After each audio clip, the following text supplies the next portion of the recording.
Hello. In this video, I'm going to be explaining and providing a brief summary on the Glossip v. Gross case. Yeah, Gross.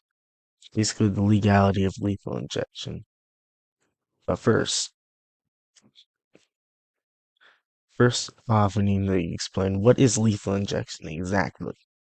It's a type of capital punishment, mm, which is death penalty. Just if we didn't know, it basically death by via the use of drugs. There's many different combinations, which with one of them being the use of three drugs: an anesthetic, pancurine, like whatever this bromide thing is. I don't know exactly how to say it. I remember that. And potassium chloride. But the anesthetic, the main one that I'm going to be focusing on, and that relates to this case heavily, is midazolam. I can't pronounce that too good. Then you have death penalty across the U.S., with this case being in Oklahoma mainly, or entirely within Oklahoma, which is with the death penalty. Okay, so the drug, in this case, the anesthetic, it's used both in surgeries and executions, mainly, and mainly in both of those, and resulted in many botched executions, with some usual things being rapid movements, coughing, gasping for air, and many more effects in botched executions. Now we're done with those two things. Let's actually get into it. The background. Who is this Glossip person? It's a 61-year-old guy convicted of murder for hire, which is basically, as it says in the conviction, like hiring somebody to murder somebody else, and sentenced to death twice, with the first death sentence being acquitted.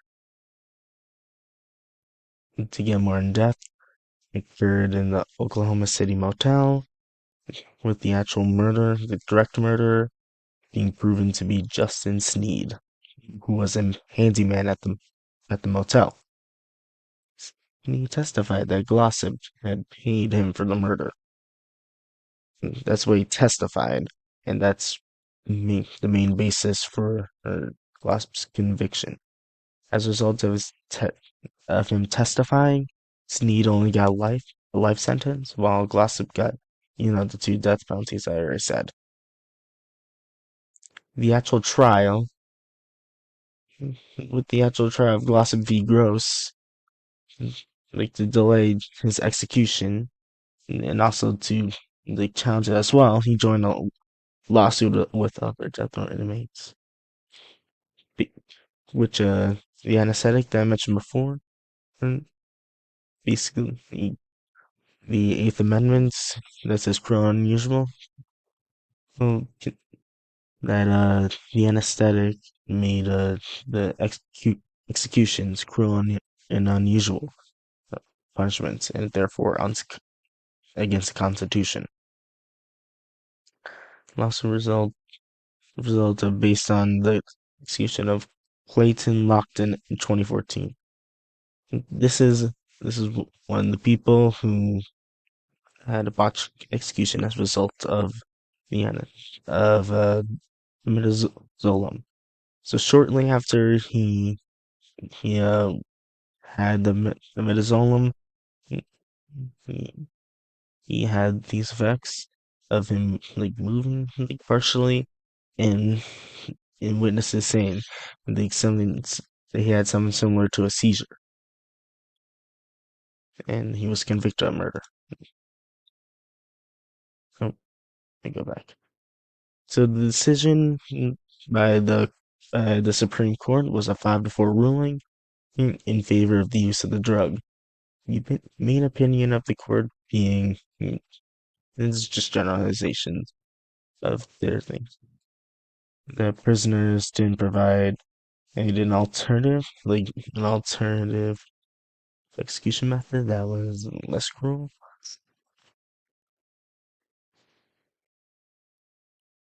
Okay, so I'm back and to provide like a less cruel alternative, and also the district court didn't commit a clear error.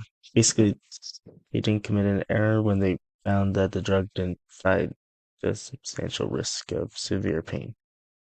In the concurring opinion, which for those who don't know is basically they agreed with the ruling, but for different reasons.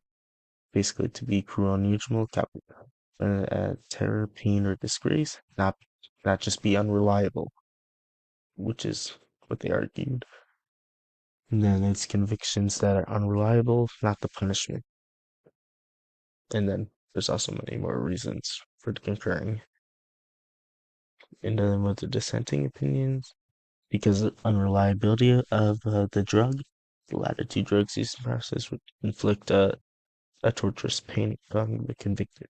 Basically, he, these the next two drugs would convict a horrible pain, and it was the job of the metazolam to make sure that the convicted person doesn't feel the pain. And then also the petitioners find enough evidence to abstain or to obtain a stay before their execution, basically halting their executions. The general impact of it, basically making it near impossible for the Eighth Amendment to be used to rule execution as unconstitutional, as the general one.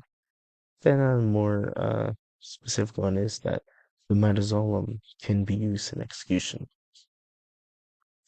The Eighth Amendment, just for those who don't know. What happened to Glossip, though? Hmm.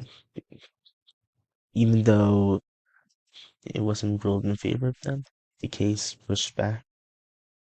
His case was pushed back to the lawsuit, which allowed him to get or contact at the death penalty abolitionist, whose sister Helene Brigine. I think that's how you say it.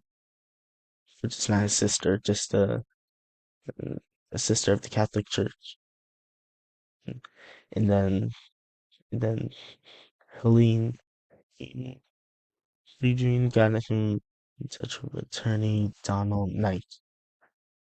An independent counsel later found uh that Sneed, the guy all the way at the beginning, this guy, uh, he was diagnosed with bipolar disorder, uh, which was withheld from defense, which is Glossip's side.